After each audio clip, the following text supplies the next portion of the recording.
Welcome,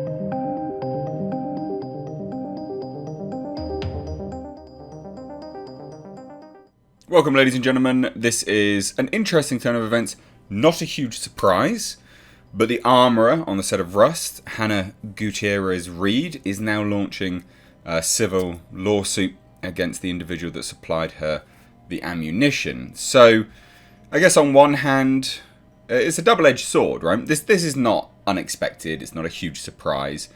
She's laying the blame on the provider of the ammo, right? But it's a double-edged sword because in doing so, you admit that wrong ammunition was loaded. So you're admitting, I guess by definition, in my eyes anyway, that you didn't load the gun correctly because you didn't check. And this is the double-edged sword that we are sort of looking at, because you can say, well, he's to blame, he provided me the wrong ammunition.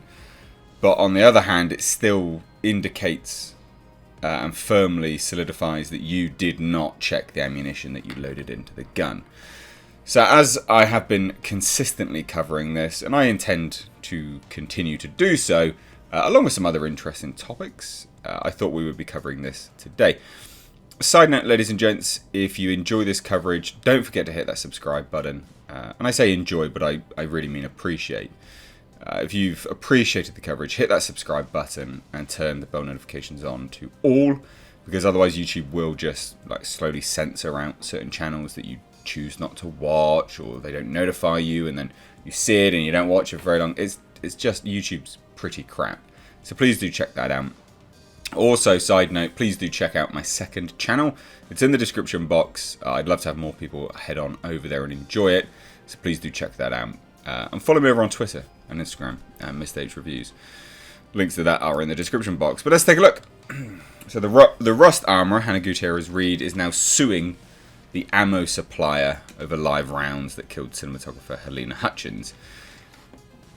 But again, I still stand by my statement.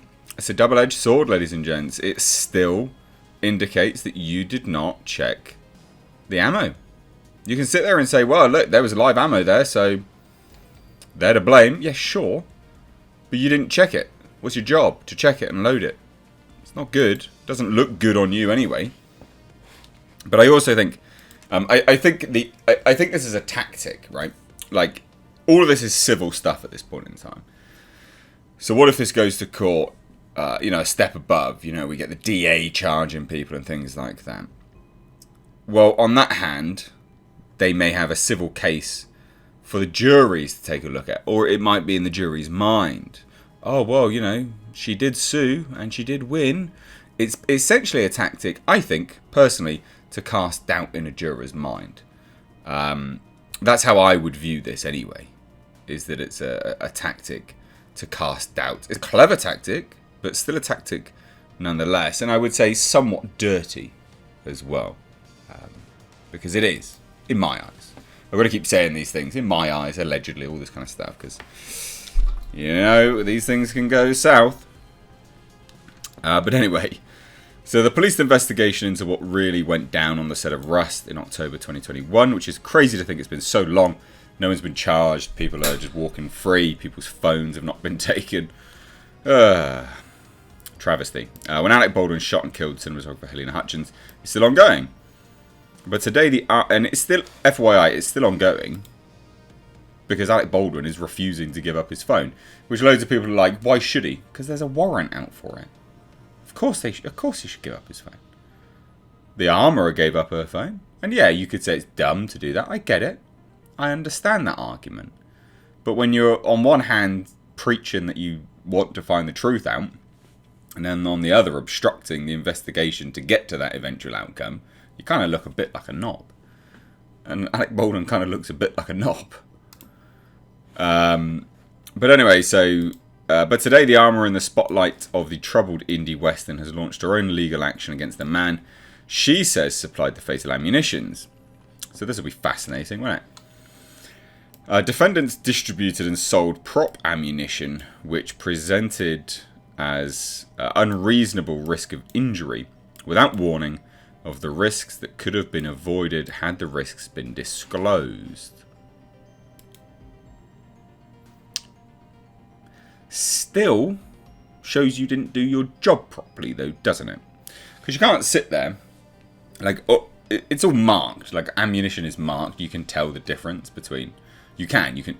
I've spoken to subscribers and people that are, they're very familiar with guns, and so I've been led to believe you can pretty easily discern the difference. If you're loading a bullet, you can discern the difference.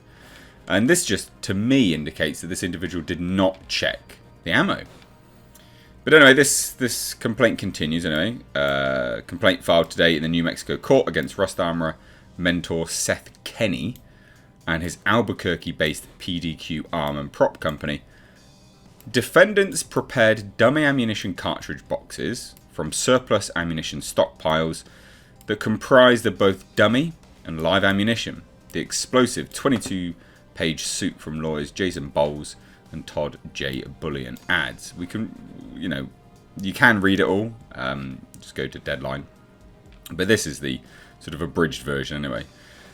These false representations caused live rounds to be introduced on set, resulting in a foreseeably catastrophic outcome and causing damages to persons on the Rust set. The introduction of live rounds onto the set, which no one anticipated, combined with the rushed and chaotic atmosphere, created a perfect storm for a safety incident. Isn't that interesting? Chaotic and rushed atmosphere. Now, we do know that the production is getting sued as well. It's fascinating to watch all the eggs starting to get lined up, starting to get cracked, each and every single one of them. Just made that phrase up, but it works. But still, again, I digress. This still seemingly, indicts herself, right? Like, she sat there going, well, who could believe that live ammunition could get on set? Okay, yeah, but you would if you checked the bloody ammunition. Anyway, illustrated with screenshots of text and laying out Gutierrez Reed's point of view on the terrible day, the filing also unveils for the first time how the Video Village system was on the fritz on October 21st, just hours after the bulk of the camera crew had quit over financial and safety concerns, which the production still denies that was ever a thing. Safety concerns still denied, and was, come on. And this is interesting. So the failure of Video Village that day was very significant because no one could see inside the church at the time of the impromptu Baldwin gun scene. The suit says of the rehearsal where Baldwin was practicing a quick draw move on a gun that he insists he never pulled the trigger on, which that is nonsense as far as how that mechanism works. In effect, the de facto camera security system on the Rust set was shut down that day. Not good. That sounds very strange. Very, very strange. Actually, we had never heard of that before. Almost immediately after Hutchins died and director Joel Souza was injured by Baldwin's gun, the Santa Fe Sheriff's Office had unsuccessfully sought any expected footage of the shooting. Because they weren't rolling cameras, just making marks, just setting people up. Hey, this is what you're going to do. We're going to mark ourselves here. You're going to be over there. You'll come out to us and this camera, blah, blah, blah.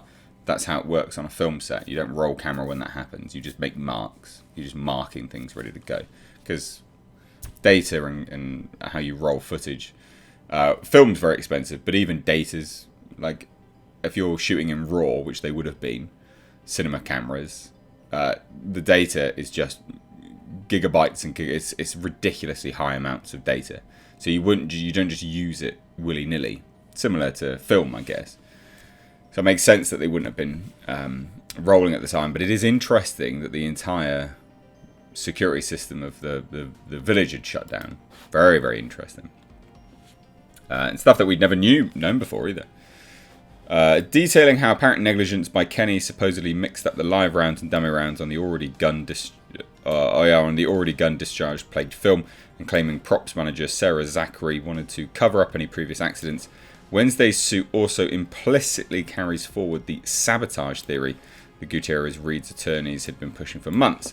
The complaint also seeks to reinforce the tale that the Armorer's industry vet father, Thel Reed, has been espousing since mid-November last year, that Kenny never returned hundreds of rounds of live ammo to him from another movie they worked on together. So here we have it, right? Gutierrez Reed, who reveals she was paid $7,500 to be both armourer and a key props assistant on the $7 million budgeted Rust, is seeking a jury trial and a variety of damages from Kenny, a longtime associate of the elder Reed and a colleague of Gutierrez Reed on the Nicolas Cage movie The Old Way, which Nicolas Cage famously did not want Gutierrez Reed around for that either. Kenny emerged as a potential key player in the tragedy mere days after Hutchins' death. And in an October 29th call with the police, Kenny floated a theory of reloaded ammunition that a friend had given him a few years ago. An affidavit from the Santa Fe Sheriff's Office proclaimed the ammo in question had a specific logo on it. A star, an arch, and then another star, matching that of Big Dealer Starline brass. He described how the company only sells components of ammunition and not live ammunition. Therefore, it had to be a reloaded round. So on November 30th, the New Mexico judge granted the Sheriff's Office a fourth search warrant in their probe. And that was for everything. That was all of the stuff. Just absolutely everything. So named as a defendant in 2 lawsuits that have already been filed in the Rust tragedy, weapons specialist Kenny has emerged as a pivotal figure in the cops' probe, along with armourer Gutierrez Reed and First Assistant Director David Halls, who has admitted he did not check the gun properly before handing it over to Baldwin. But equally so, this also just indicates that she didn't either. And on December 2nd, speaking to Good Morning America, Kenny would say that the live round that killed Hutchins and wounded Rust director Joe Souza, it's not a responsibility that they came from PDQ not a possibility, that they came from PDQ or himself personally. There were previous search warrants executed by police at the Bonanza Creek Ranch, and they would found a number of weapons and also 500 rounds of ammunition, a mix of blanks, dummy rounds, and what are suspected to be live rounds. That's unconfirmed still at this point in time. Now it is interesting. So police may have found tons of ammo on Rust, but they still have not got Baldwin's phone. And he's still yammering away on Instagram that, he's going to comply and he loves complying and he's all about getting to the basis of it. Now, it is interesting. He says they can't just go through your phone and take your photos or your love letters to your wife or what have you. It's interesting that the first thing he mentions there is photos. Like, what have you got on your phone, mate? What have you got that's compromising? And then he would obviously gaslight everyone by saying, with a suggestion that I'm not complying with the requests or orders or demands or search warrants is bullshit. That's a lie. Well, you've still got your phone because you're recording your Instagram messages on it. So that is not bullshit. That is an objective fact. But there you have it, ladies and gents. What do you guys think? Interesting turn of events. So let me know down below in the comments. If you are new here, do hit subscribe. Thanks so much for watching. Take care.